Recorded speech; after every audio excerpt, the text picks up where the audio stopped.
It's the spring of 2018. The mainstream rom-com is coming back to life, and the movie Love, Simon has just entered theaters. Directed by Greg Berlanti and originally based on the book Simon vs. the Homo Sapiens Agenda by YA author Becky Albertalli, the movie garnered a lot of attention as it emerged onto the big screen. It's been a few years since then, and I almost forgot how Love, Simon was literally everywhere you turned, pitching itself as being one of the most romantically heartfelt movies of the year. Even though 2018 seems a little late, the movie was one of the first films by a major Hollywood studio to focus on gay teenage romance. At the time, it represented a landmark in queer representation in movies, and that's why it's important to talk about its contents. Something that's important to remember for this video is that we're going to be focusing primarily on the movie adaptation, not Albertalli's book, because there are some notable changes that were made for the film that impact what we're going to be talking about today.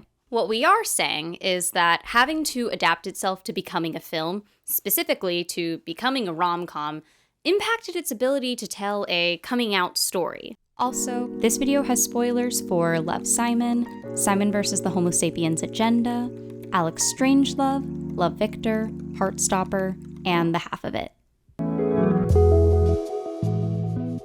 So, let's do a quick rundown on Simon vs. the Homo Sapiens Agenda and Love, Simon.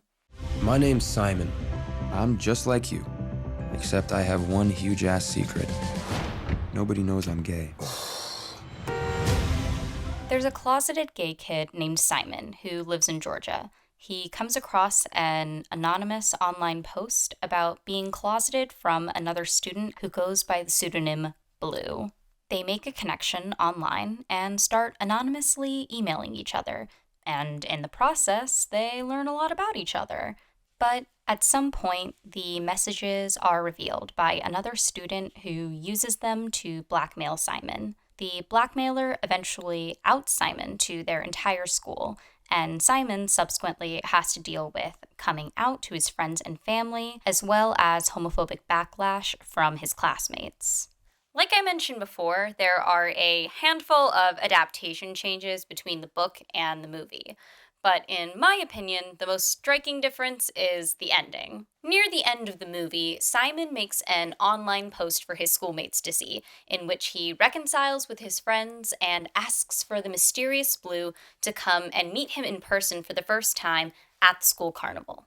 Simon manages to get a hold of an entire roll of tickets, so he rides the Ferris wheel again and again and again, until he has built up an entire crowd of people who are watching and filming him. And then Blue decides to publicly reveal himself as Bram Greenfield, one of Simon's classmates. The two talk while the ride spurs on, and then they kiss once they reach the top of the wheel. The crowd below actually cheers them on. By going to meet Simon, Bram has effectively made the decision to come out to his entire school, and it's gone relatively well.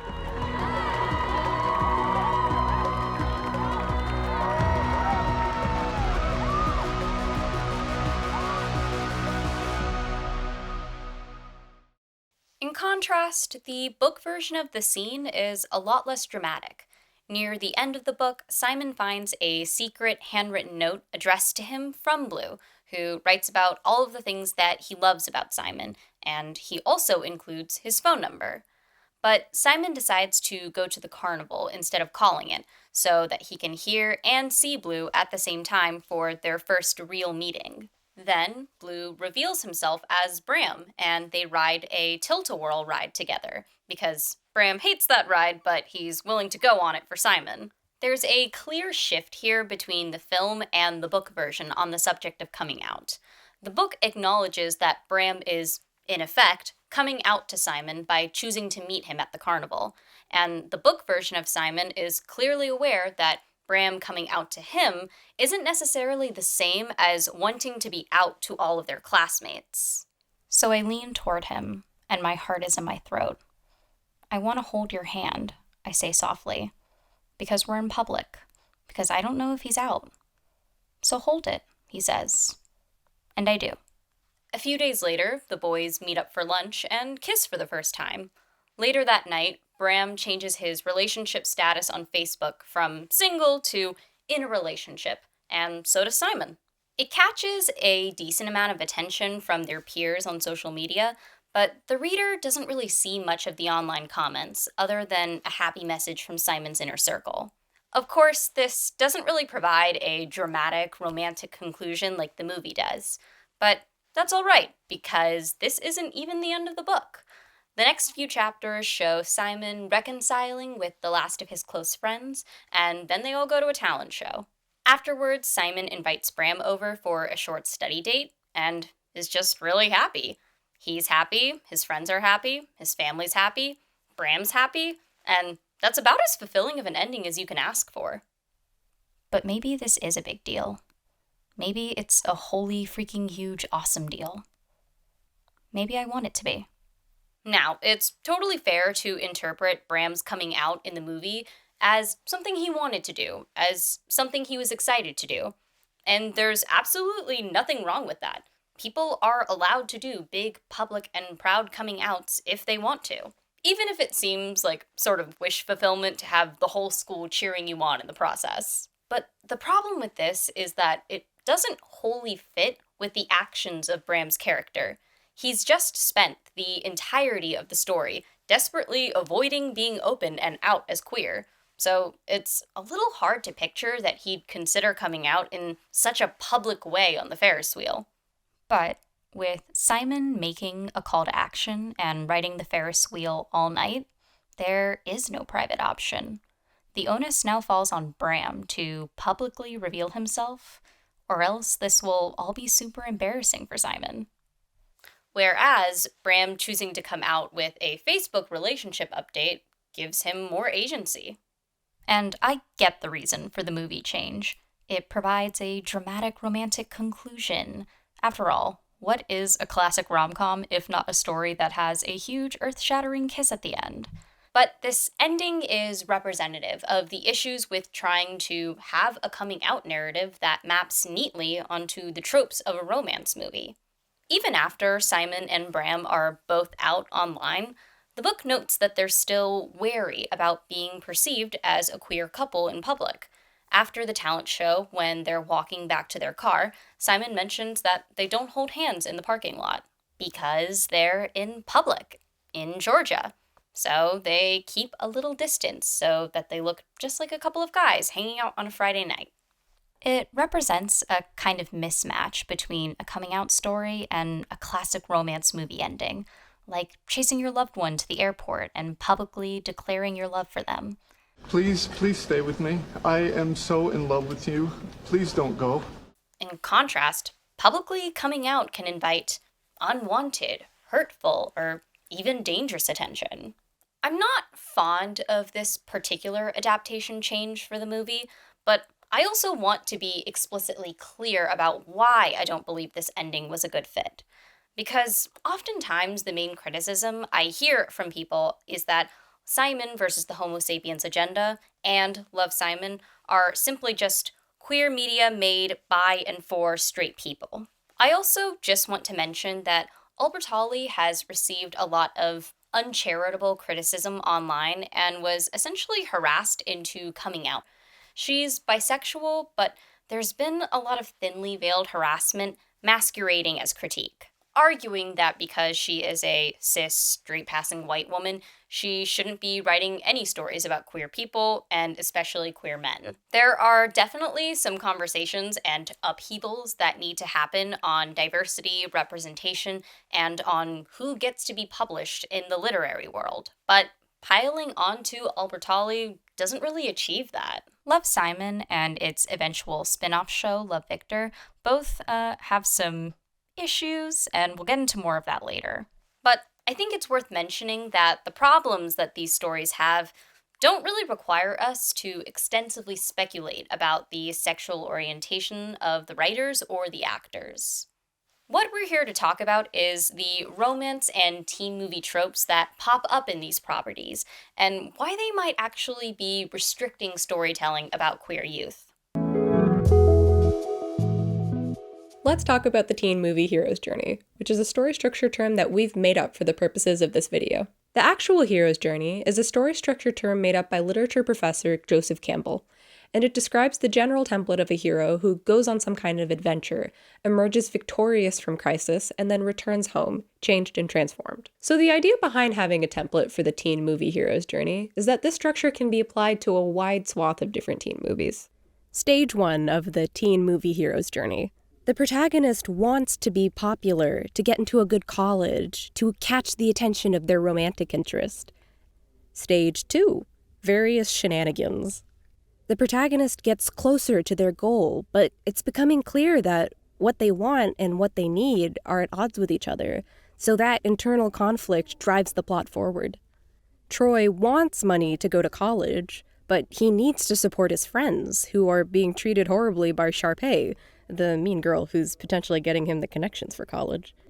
Stage 3. The protagonist does something dishonest to their character. They aren't true to themselves, and they let down their friends and family in the process.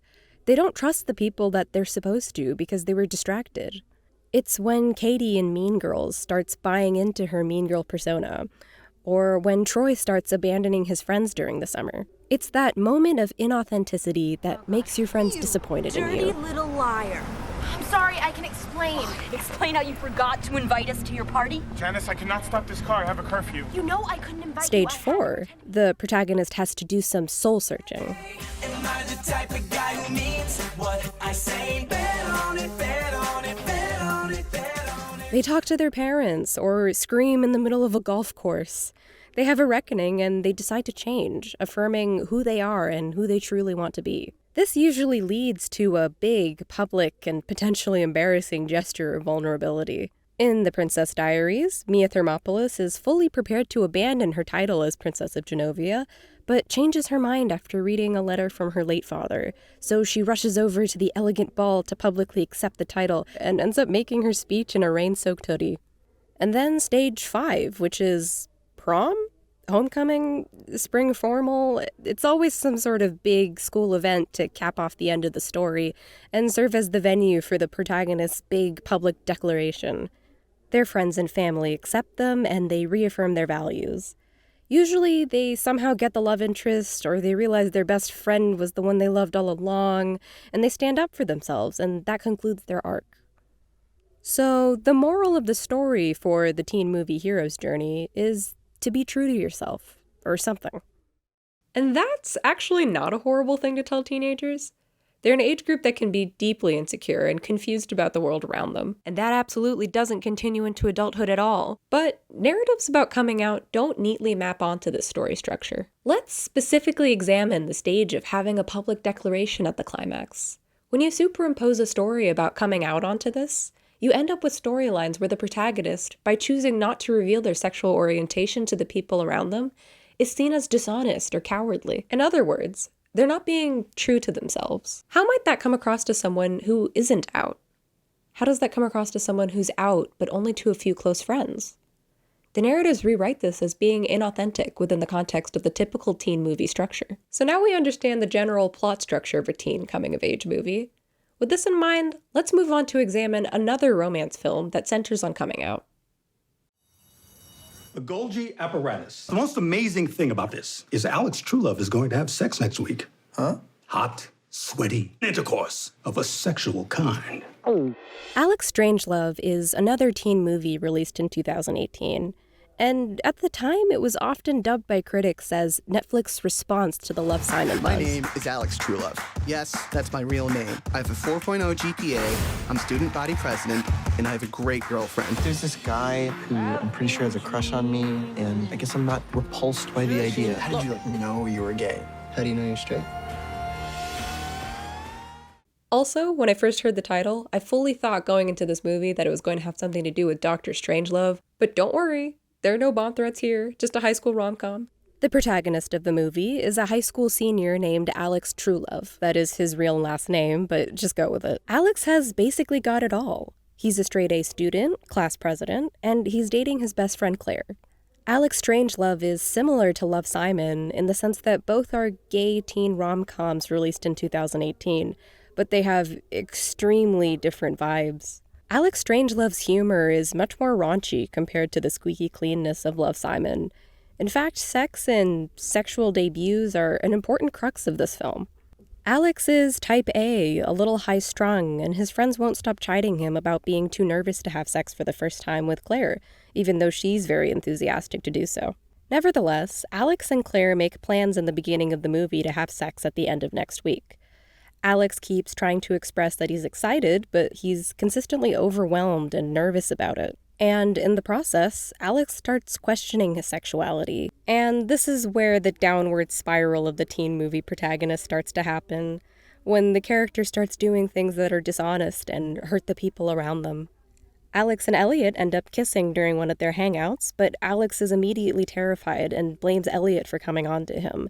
When he's trying to have sex with Claire for the first time, he starts imagining Elliot there with him. But that isn't really enough to convince Claire that everything is all right. Alex starts to freak out and tells Claire that he has feelings for someone else. He won't say who when she asks, and she angrily throws him out. Alex is spiraling and lashing out at everyone around him. His friends take him to a party to try to get him over Claire, but a lot of messy stuff happens. He leaves the party to search for Claire and is running around in the dark, completely drunk. So it's not surprising when he ends up falling into a random backyard pool. As he floats through the water, Alex recalls a moment from his childhood where he was at a public pool and was shoved to the ground after another boy calls him gay. It's a memory that he's seemingly shoved away into the back of his mind, and he's built up walls around to avoid asking those questions. He tells himself that those worries will go away once he meets the right girl, that the only reason anyone has ever suspected him for being gay is because he's well-mannered and a little neurotic, and people like to stereotype. And yeah, all of that could be true. Rationalizations are called rationalizations for a reason. They almost seem like reasonable explanations. And then Alex resurfaces from the pool. He crawls out and lays out on the cement trying to catch his breath. Claire finds him there, and Alex manages to finally find his words to speak the truth out into the open. This moment from Alex Strangelove resonated more deeply than expected. In the beginning, I had assumed this movie would be nothing more than a raunchy comedy. But the movie also had a decently earnest portrayal of a boy in crisis trying to figure out his sexuality. Alex and Claire recover their friendship and decide to still go to prom together as platonic dates. But Claire decides to give Alex a push and secretly invites Elliot to hash things out with Alex and potentially ignite a romance between them. But the idea of people watching them flirt, hold hands, or kiss sends Alex spiraling, and he runs into the bathroom. Elliot tells him that it's probably for the best if he leaves and starts to head home. And after a beat, Alex decides to chase after him and kisses Elliot openly on the dance floor. Alex is painfully awkward. His story is painfully awkward. And it's easy to laugh at some of the ridiculous things he does as he genuinely tries to be happy and in love with a girl he considers to be his best friend. Homophobia, whether externalized or internalized, is a form of trauma that lingers. And the viewer is aware that Alex has a clear memory being emotionally and physically harmed because he was perceived as gay. But you also recognize as a viewer that no matter how much he tries, it's never going to be enough. The comparisons between Love, Simon and Alex Strangelove aren't unwarranted, because this is exactly how Love, Simon's Ferris wheel scene ended. It's sweet that there was such a happy and romantic ending, but it was also incredibly jarring as a viewer to go from watching Alex have a borderline panic attack in a bathroom about being viewed as gay, and then in the next scene, openly kissing a boy in front of everyone. Being that brave and courageous is an incredible thing to do for yourself, but it also seemed out of place to sweep all of those concerns under the rug, just to have the final scene be a classic romance movie conclusion. In order to make the ending dramatic, we pretend that these characters' legitimate fears about homophobia can be overcome through bravery alone, and that they're being the most authentic version of themselves by choosing to come out publicly. You know, it might help to talk a little more about the history of coming out before we go any further. Now, this idea of coming out is genuinely old, but the phrase to come out didn't really emerge until about the 1930s. According to historian George Chauncey's book, Gay New York, coming out was a term borrowed from high society etiquette. As a young lady would come out at a debutante ball to the rest of high society, you'd come out into gay society and join a community. This is an important example of how huge concepts can shift and change in meaning over time. Today, coming out often refers to being deliberately open about your identity to non-queer people. Then, after the 1960s, coming out started to gain a more political meaning, with the Stonewall riots marking a significant change in how we use the term. In 1978, California politician and activist Harvey Milk campaigned to defeat an initiative that would have banned gay teachers from working in state public schools, urging people to come out wherever you are. With the logic being that if queer people told their friends they were gay, people would realize they already had gay people in their lives. If they realized that, then they'd be more likely to stand in solidarity. The politics of coming out helped to encourage queer people to be more visible. Sociologist Abigail Segoy, in her Identity and Social Movements book, Come Out, Wherever You Are, refers to coming out as a master frame. She describes it as being a way of understanding the world that's elastic and inclusive enough for a wide range of social movements to use. But it can also change over time, depending on the current needs of that movement. So now we've come to the understanding that coming out as we currently know it is a relatively modern concept. Even though it seems so integral to understanding and navigating queer identity today, it's not really more than 50 years old. Dr. Susanna Walters, author of The Tolerance Trap, describes coming out as a political exercise in a post-Stonewall world. The coming out story, which now seems, at least in the West, almost synonymous with gayness itself, is actually a fairly recent vintage. Coming out as a representational form, as a genre and a tellable tale, really only emerges with the development of a movement for which coming out has salience. This is not to say that a hidden life was the only life available in a pre-Stonewall America. People lived in all kinds of permutations of outness prior to the establishment of the coming out story as the big gay saga of pop culture. History is littered with the marvelous few who insistently lived their lives openly, in face of ridicule and censure, jail and death. But coming out as a singular process, and the closet as a paradigmatic metaphor for same-sex life itself, depended on the establishment of a gay identity and a gay movement to make it happen. Coming out may appear now as the transhistorical and transcultural story of gay life, but it was actually invented as recently as the early part of the last century. Like Google, it feels like it's always been with us because it has so permeated our understanding of gay identity. Coming out as we know it today is a result of the political movements of the time. But there are also problems that pop up with using it and the metaphor of the closet outside this movement context. Coming out has dimensions to it. It's not just a binary of being in the closet versus being outside of it. People can be out to certain people in their lives and not others. They could be completely out in their personal lives, but not in their professional life or workplace. It's more variable and layered than a simple yes or no, out or not out question. Someone might have to come out multiple times in their life to different people or communities, or they might even come out multiple times to themselves. It's not a straight path from not knowing yourself to suddenly knowing yourself. You might decide you're one queer identity and then realize you're actually another. You might never stop coming out. Or someone might also weigh the costs and benefits on who to be out to and make deliberate decisions there.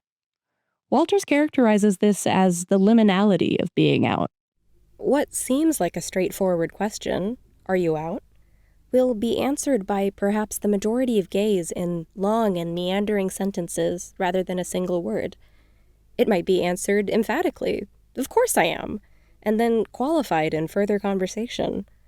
Or it may be the proverbial open secret in which everyone seems to know, but no one seems to be able to utter the words.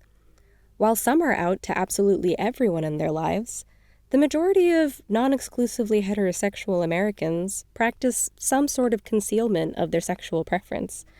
And it's probably the case that all of us, gay, straight, bi, whatever, are even more withholding when it comes to revealing our sexual practices.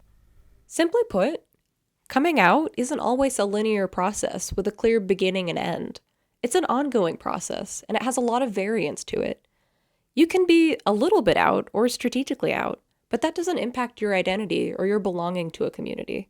But as sociologist Stephen Sedman writes in his book Beyond the Closet, coming out can serve as a kind of policing force, creating divisions between who is in and out of the closet. The former are stigmatized as living false, unhappy lives, and are pressured to be public without considering that the calculus of benefits and costs vary considerably depending on how individuals are socially positioned. Whether we like it or not, coming out has oftentimes been correlated with authenticity. And the language that we use for it can cause problems for everyone. I always say, when I let people into my life, I think there's something, for me personally, about saying coming out. My grandmother said this, and I love the way she put this. Imagine if somebody came to your house and knocked on your door, and you said, hey, come into my fabulous home. It represents me, and they were like, I don't like it. You're not gonna cry. You're gonna close your door and feel comforted because you're in your house. And that was the same way about me when I was letting people into my life. If they didn't want to come into my life. I've always liked the idea of shifting from coming out to inviting in, which the internet says was probably voiced by a lot of people, but the first thing that came to mind was this clip from Queer Eye star Karamo Brown about how we need a new term for coming out. There's a way in which that really minor language shift prioritizes your own empowerment. Like, this is a part of you that's always been there. And it de-emphasizes the idea that not coming out or staying in the closet is dishonest. And why is that? Coming out can put a lot of pressure on queer people. It can box them into a fixed identity when their sense of identity can shift and change over time. Why do we make people feel obligated to do something that they should really be doing for themselves? And either way, this American concept of coming out doesn't always work the same for Black and brown people, who often lose just as much as they gain from coming out. Alienating your own ethnic community while simultaneously not feeling at place in white queer communities kinda sucks. It's weird to say it, but the act of coming out is something that's both really brave while also being something that requires a certain degree of privilege. And not like privilege in a weird, self-congratulatory way. I'm so privileged to have this life, and I will bring it up every time I have to say something in order to deflect criticism. In an essay for Archer magazine, poet Aziel Adon Sanchez describes this aspect of privilege in coming out as the disclosure narrative. Coming out requires a certain safety and visibility in our families, in our jobs, in our cultures, and in our homes. Many queer people of color don't have access to these privileges. When the closet is portrayed as a place of self-hatred, pride becomes an insidious reminder that in order to be part of the queer community, you have to be visible, out and open. We are so often made to choose between ourself and our safety. Choosing to come out can mean that you're in a safe enough environment to do so, that you have the support network or chosen family to help you get through it, or that you're able to risk alienating yourself from your community. So, what am I trying to say here? Do we need new languages and frameworks for describing queer identity? Does coming out still have the same political utility as it did for the gay liberation movement? Is coming out a Western concept, one that's potentially not useful in other contexts? I actually don't have the answers to any of these questions. Do you? Let me know down in the comments. But I want to introduce the idea that the traditional coming out narrative as we know it, especially in pop culture and media, doesn't exactly work for everyone. It shouldn't be the main narrative for queer storytelling. And steering back in the direction of queer, young adult, coming-of-age romance narratives, it clearly doesn't work for these kinds of stories. We don't want completely separate romance and coming-of-age narratives. But when it comes to teen coming-out narratives, what we're asking is, why are we so attached to these big, dramatic, public declarations of coming out, when these rarely happen in reality? Why do we compress coming out to a singular moment, where everyone in your life suddenly knows your sexuality or gender identity? Why is coming out the end point of their narrative? Why do we put these characters in contexts that say, coming out is the same as being true to yourself? And why are we so focused on the process of coming out, rather than the litany of options we have with queer storytelling? This isn't to say these stories are bad, but why does the coming out narrative need to be the end-all be-all of queer coming-of-age media? Okay, so we've talked about teen movies, and we've talked about the weight and the legacy of coming out. So let's circle back to Love, Simon. So Disney now owns the Simonverse, and they decided to follow up the film with a TV series. Love, Victor focuses on the story of Victor Salazar, a half Puerto Rican and half Colombian teenager who moves from Texas to Creekwood, Georgia, a place that just so happens to be Simon's hometown. Some of the criticism around Love, Simon has focused on how Simon is white, seemingly upper middle class, and has fairly accepting friends and parents. Sure, they have a couple of missteps while navigating Simon's newly revealed gay identity, but their mistakes don't stem from blatant homophobia or bigotry, and they learn to do right by Simon before the credits roll. So, with those criticisms in mind, Love, Victor was developed under the helm of co-showrunners Isaac Aptaker and Elizabeth Berger. The goal of the movie was to tell this really aspirational, glossy fairy tale version of the coming out story, because that had never existed at a studio level. Then, when we got started thinking about a sequel, we wanted to tell a very, very different story. Based on what the showrunners have said, we can understand that Love, Victor is meant to be more than just a same-world follow-up to Love, Simon. It's also a deliberate and calculated response to depict more diversity and demonstrate that the queer story Simon has lived has certain privileges that other queer kids don't always have.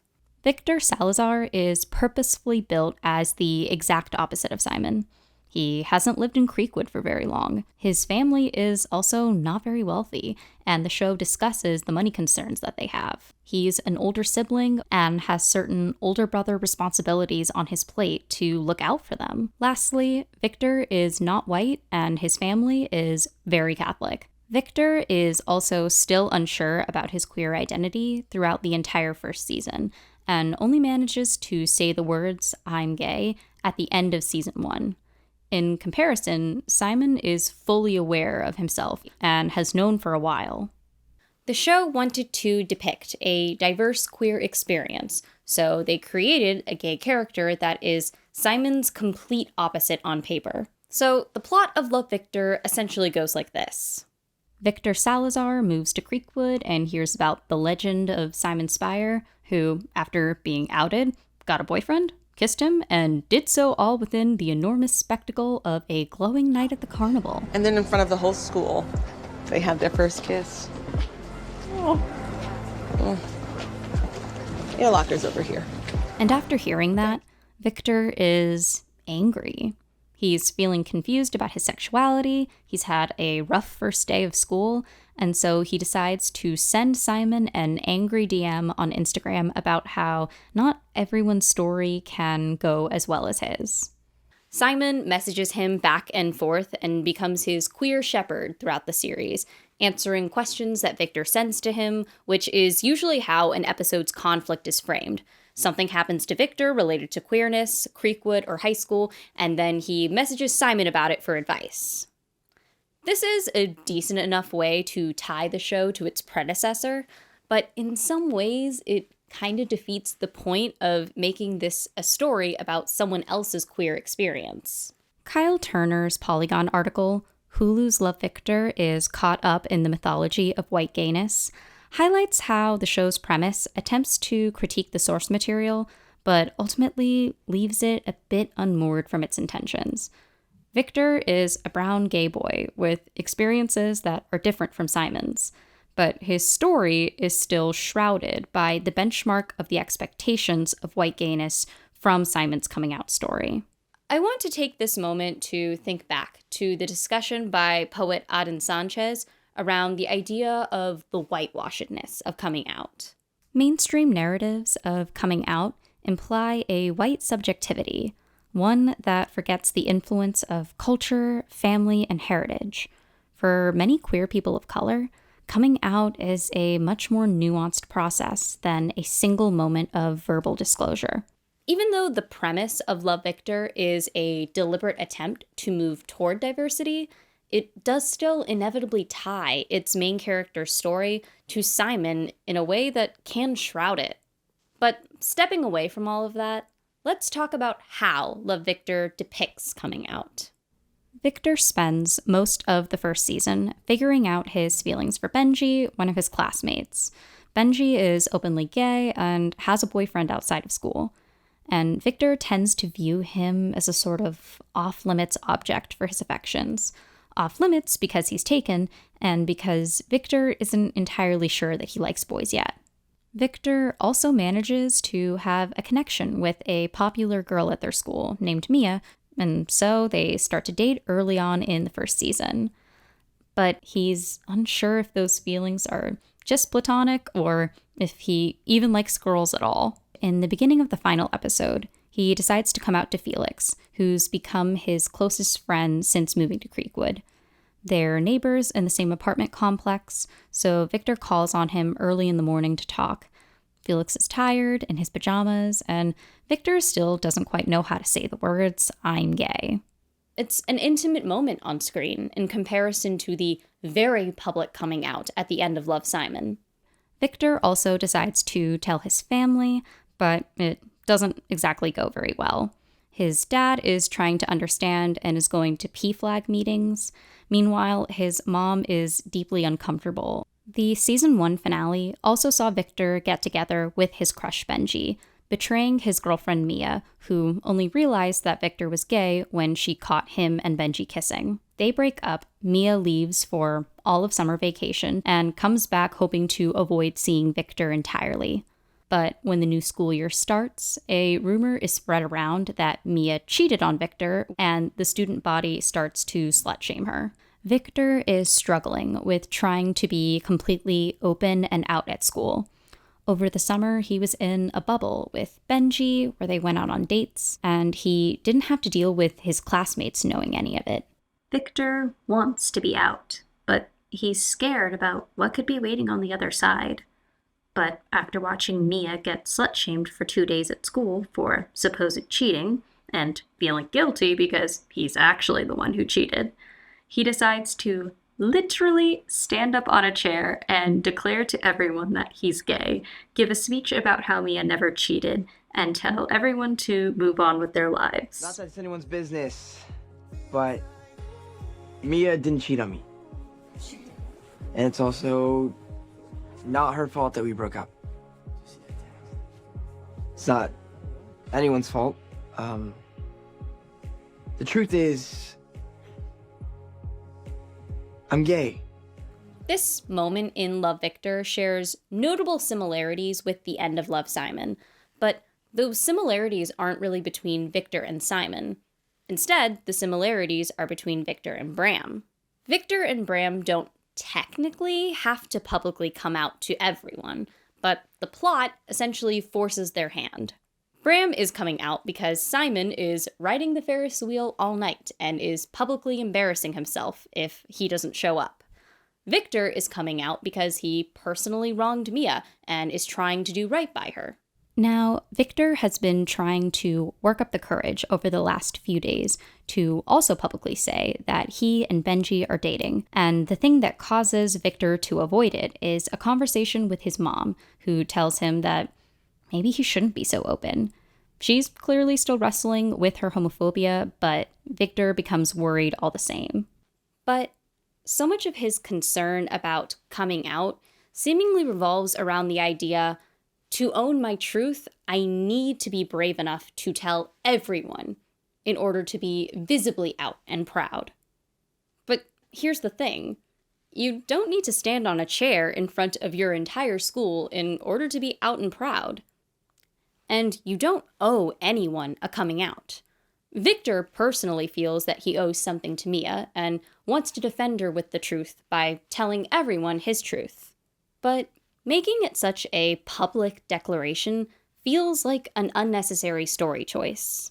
It feels like a repeat of what happened with Love, Simon, needing the coming out to be a public declaration in order to make the story more interesting. Coming out doesn't need to happen on a stage for it to be interesting, especially since it's more common for queer people to constantly have to come out to other people. But just because Victor is going to be one of his school's few openly gay kids does not mean he owes his school an entire coming out speech. The only person Victor really owes anything to is Mia, considering how much he hurt her by lying to her, even if he was exploring his sexuality. So in the next episode, Victor reconciles with Mia and tells her about figuring out he was queer through their relationship, because even though he loved being around her, He couldn't be attracted to her. They say, "I love you," and it turns into a moment not about romance, but instead about platonic love. Alongside the existence of a confining coming out narrative, one of the unfortunate things about a lot of mainstream queer youth stories on screen right now is that so many of them are romances. But there's an unsung beauty in focusing on platonic love, and this moment was a decent portrayal of that. We've talked about all 3 coming-out focused media properties: Love, Simon, Alex Strangelove, and Love, Victor. So, one of the main problems that we already mentioned is the superimposition of romance onto the coming-out narrative. Romance stories going the whole will they, won't they, often end with characters confessing dramatically and deciding to be with each other. Because the story is a coming-out narrative and a teen rom-com, your climax has to have a big public declaration of love, and also a coming-out moment. Love, Simon does at the Ferris wheel, Alex Strangelove at prom, and Love, Victor in the school hallway to protect Mia. But these gestures don't exactly work for coming-out narratives. Alex Strangelove probably does this the worst, followed by Love, Simon. The Love, Victor literally stand on a chair and tell you how being different is okay moment brought a lot of secondhand embarrassment as a viewer. The only reason he has to come out publicly is to convince the school that his former girlfriend isn't a slut, which maybe is not the most empowering or identity-affirming thing to put on screen. But in Alex Strangelove, it was genuinely so off-putting to see a big romantic gesture while Alex looks like he's having an anxiety attack at the dance. He remarks that he feels like everyone is watching him, and his love interest becomes upset with him and tries to lead the dance. It feels like Alex is forced by those he cares about to publicly come out, which is all the more damning since they, of all people, should understand why this is so hard for him. Love, Simon is also not great on this front. Simon posts on the school online gossip forum and publicly asks the mysterious Blue to meet him at the school carnival. He rides the Ferris wheel all night while a large crowd of his classmates cheers him on, until Bram finally shows up on his last ride and reveals himself as his letter writer. But the way this scene is set up means that Simon has essentially asked Bram to come out to the entire school too, or let Simon get embarrassed in front of everyone. Why would Simon, of all people, someone who's been publicly outed against his will, pressure someone else to come out? It's also strange because the scene just doesn't happen in the book. Bram and Simon meet privately at the carnival, and Bram doesn't come out to anyone. It's all on his own terms. The teen protagonist being dumb or inauthentic can be undercut by them being in compromising situations. Simon gets abandoned by his friends at the worst time he's ever experienced, right after he's been publicly outed, and the onus is on him to apologize. They don't really make amends until the end of the film. When he's clearly been forced into this situation, it's hard to feel like he actually has something to apologize for. But this is less of the case for Alex Strangelove or Love, Victor. Alex Strangelove sidesteps this by having Alex have actual character issues, like lashing out at people when he feels insecure, or ignoring Claire at the worst possible moments of her life, and just being an overall menace, like to society. Same with Victor. He does awful things that aren't just because he's hiding his sexuality, and he has to learn for it. This is just a weird side note, but all 3 stories featured a wronged woman, a girl who is in love with the main character and is inevitably let down by him. There's Leah, who Simon lets down by never noticing her crush on him. It's also a big change from the book, where Leah doesn't have any romantic feelings for Simon at all. There's Claire, who Alex is actually quite awful to while he's figuring out if he's attracted to her. And then there's Mia, who Victor dates while absolutely certain he's gay, and ends up hurting her by kissing Benji at the dance. We're not trying to say this is overtly problematic, but it's strange that it's such a big part of all 3 narratives. Up until now, we've talked about how Love, Simon, Love, Victor, and Alex Strangelove's romance elements don't exactly match up with the coming out narratives. I just realized they all have love in the title. But we want to make it clear that even though these were legitimate problems that we had, we're not ragging on any of these properties. They are important in their own right, and it's honestly exciting to have more mainstream queer media to talk about rather than less. It shouldn't go without saying that we wouldn't have had as much to talk about in terms of mainstream teenage queer stories if we were writing this video a few years ago. However, we do want to hone in on mainstream stories that haven't gone in the direction of a public coming out narrative. The Half of It is a 2020 Netflix film written and directed by Alice Wu. The Half of It isn't explicitly a romance film. Instead, it's a comedic and dramatic coming-of-age story. Ellie Chu lives in a small town called Squamish and makes extra money for her and her father by writing essays for her classmates. Paul is a football player on her high school's team and is in love with their classmate, Aster Flores. Paul wants to write Aster a love letter, and even though he's got a big heart, he's not the most articulate guy.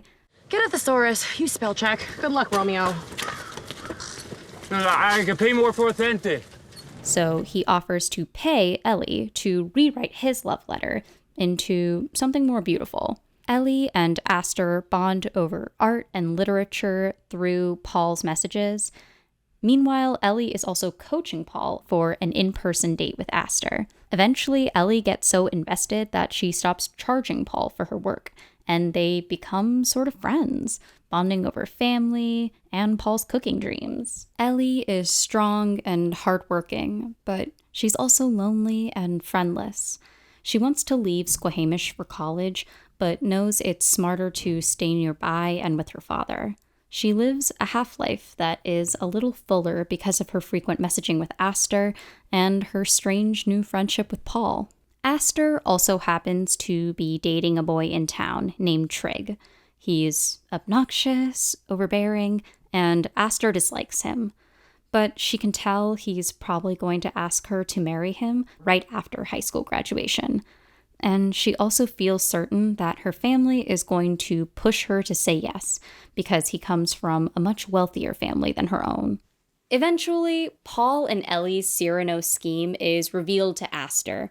Paul finally figures out that Ellie is attracted to Aster, and realizes that it's part of why she kept working with him for so long. There's tension between the three of them that shatters when Aster's boyfriend asks her to marry him in the middle of Sunday service at the church by publicly explaining what he thinks love means. Ellie and Paul smash through the silence of the moment and declare their own interpretations. When Ellie speaks, Aster realizes that it was Ellie who was the real mastermind behind the letters and the messages the entire time. Love is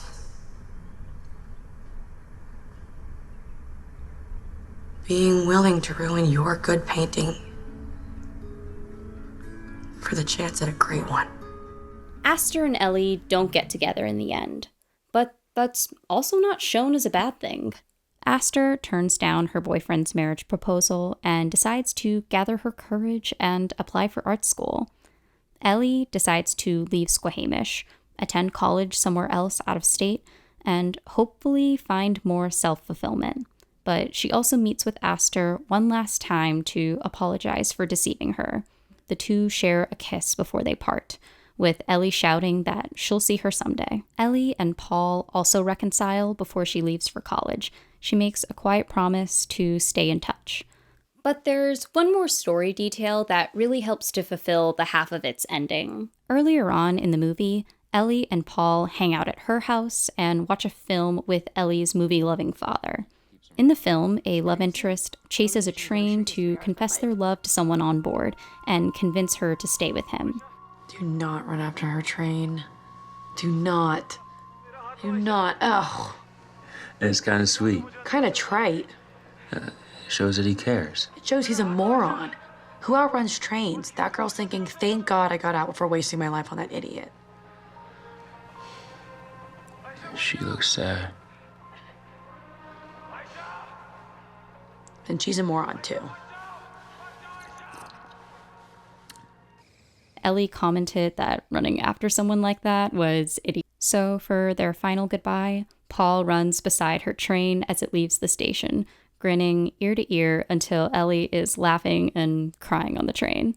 We mentioned before that coming out narratives don't always neatly map onto teen coming-of-age romance films, because they often turn coming out into a public declaration or spectacle for a dramatic romantic conclusion. But the half of it isn't a romance film. The dramatic scene in the church where Aster turns down a marriage proposal from her boyfriend isn't about Ellie or Paul having feelings for her. It's about asking for more for herself and trying to live a more fulfilling life, one she doesn't think she can ever have if she marries someone she doesn't love out of obligation. Ellie and Aster's romantic scene isn't about declaring that they love each other. Both have spent the entire film struggling to form genuine connections, and through secret letters, Paul, and stopping Aster from accepting a marriage proposal, they both managed to make one with each other. Hey! Hey! Hey! What are you doing? The final scene of Paul running after Ellie's train to see her off is a deliberate subversion of a romance movie climax.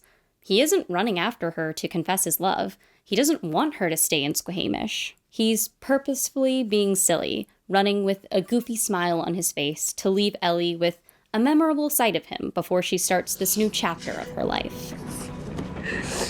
Moron.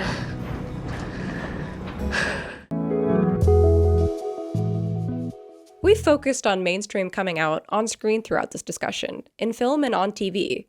This is because so much of this emerging representation is fairly recent. Queer youth representation has also been happening over the years in young adult literature, but on-screen depictions have tended to be the largest determinants of the mainstream queer fiction zeitgeist. But one area that we're also interested in covering, alongside on-screen narratives, was the world of online webcomics, because it presents an interesting layer for queer storytelling. One of the benefits to writing queer representation in webcomics is that there aren't the same institutional constraints on what stories you can tell. No editor is going to look over your shoulder and veto your decisions. It's just you and your website, or Tumblr blog, or Webtoons account. Well, if it isn't Charlie Spring, Happy New Year. You're over there, next to Nicholas Nelson. Hi. Heartstopper is an ongoing webcomic by Alice Osman. The comic follows Charlie and Nick, two boys at a British grammar school, as they become friends and start dating. In Love Simon, Love Victor, and Alex Strangelove, coming out is dramatic. It's big. It's about screaming your identity to the whole school in the middle of a crowded hallway, or kissing the person of your dreams at the top of a Ferris wheel. But in Heartstopper, coming out is made up of quiet, intimate moments. Charlie is already out, but Nick isn't quite sure what his sexuality is until he falls in love with Charlie. Coming out isn't a singular moment for Nick. He comes out to his mother, his friends, and other people in his life, gradually and on his own terms. It's tough, but it's not the climax of the comic. It's just a bump in the road. It's called bisexuality, if you've heard of that. Yeah, I've heard of that. I wasn't born in the 18th century. Heartstopper is one of the few youth-oriented romances I've read that goes beyond the confession. I have a boyfriend! Yes, we're all fully aware. I want to tell people it's hard to find the right time. Your friend group is so nice. How did you get to know everyone? I want you to come out when and how you want to. The characters getting together is only the halfway point. It moves on to tell the story of them finding their way through their new relationship, friendships, and external obstacles. I also wanted to talk a bit about The Four of Them, which is written by Mai Hirschfield and published on Webtoons. Also, spoilers for The Four of Them. The comic follows 4 high schoolers, Johnny, Mari, Gaby, and Martina, through high school. Gaby and Mariel are both gay, and the latest arcs focus mostly on them, with Mariel figuring out how to come out to her family, and Gaby being worried that he might actually be bisexual when he's already comfortable with being gay. I loved Mari's arc because I think it explores the pressure of trying to come out before you're ready. When Mari gets in a fight with her girlfriend, who's upset because Mari doesn't trust her with her problems and pushes her away, Mari interprets this as Mika asking her to come out to her family, and she commits to doing this before her upcoming birthday. She just can't bring herself to do it, but she's convinced herself that this is what her girlfriend wants. Spoiler alert, it isn't. The arc ends with her relying on her friends for support. Meanwhile, Gaby, upon being attracted to a girl for the first time, is having a big old panic over labels and if he even wants to identify as bi or pansexual. He doesn't like change and ends up learning how to go about his normal life while not defining himself.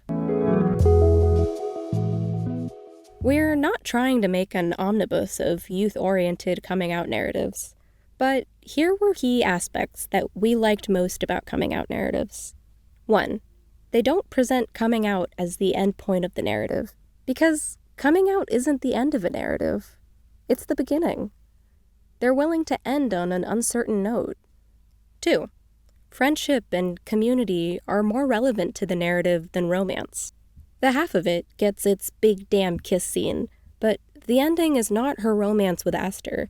It's the friendship between a mean lesbian and her loyal himbo, saying goodbye as she enters the next stage of her life. And in the four of them, romance doesn't seem like the true endpoint. It's friendship, of Mari coming out of her shell and being willing to be vulnerable with people. 3. Characters can come out multiple times. Heartstopper has Nick come out to his mom, his friends, and the people in his class. It's not all at once, and it's spread out over many episodes. 4.